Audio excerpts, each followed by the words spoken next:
જય માતાજી મિત્રો, આજના બ્લોગમાં તમારું સ્વાગત છે। તો આજ આપણે હતા વાડીએથી આપણે જવાનું હતું ઘરે। તો હું સવાર આવી ગયો આપણા બાઇક પાસે। તો આપણે કરી દીધું બાઇક ચાલુ અને હું નીકળ્યો ત્યાંથી આગળ બાઇક લઈ અને આપણે થઈ ગયા આગળ હાલતા। ત્યાંથી આપણે આવી ગયા આગળ હાઈવે પર આવીને જોયું તા તો અહીંયા કણે ખબર નહીં આ શું ડાયડમને પહેરાવેલું હતું। ડાયડમને બધી ડાયડમને કોથળા ટાંકેલા હતા પણ આપણે ખબર નહીં શું હાટું ટાંકાય છે। તો ત્યાંથી આપણે આવી ગયા આગળ ઓયર ગામમાં જેવા જ આપણે પહોંચ્યા ત્યાં તો સામેથી કાકા આવી ગયા એક સકડો લઈને કાકા આવી ગયા ને સામે સવારમાં જતા હતા નિશાળિયા છોકરા ભણવા।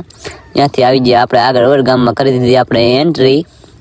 તો ઓયર ગામમાં એન્ટ્રી કરી અને થોડાક આપણે ઓયર ગામમાં આગળ આવ્યા ત્યાં તો અહીંયા કણે નાખેલો હતો મંડપ।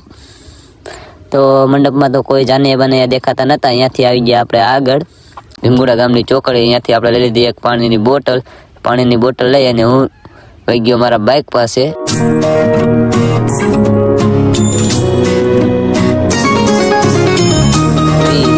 અને પોઈન્ટ કરી દીધું ચાલુ।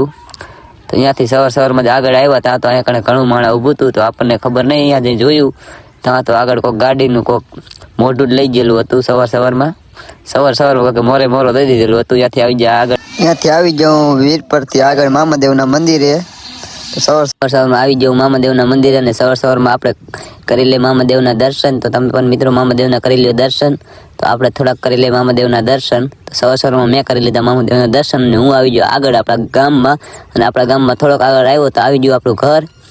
તો આપણા ઘરે આવીને આપણે મૂકી દીધું આપણું બાઇક। અને આવા જ બ્લોગ જોવા માટે અમારી ચેનલને સબસ્ક્રાઈબ કરો, લાઇક કરો અને શેર કરો। અને મારી ઇન્સ્ટા આઈડીની પ્રોફાઇલમાં અને યુટ્યુબની લિંક આપેલી છે તો તેમાં જઈને સબસ્ક્રાઈબ કરવાનું ના ભૂલશો।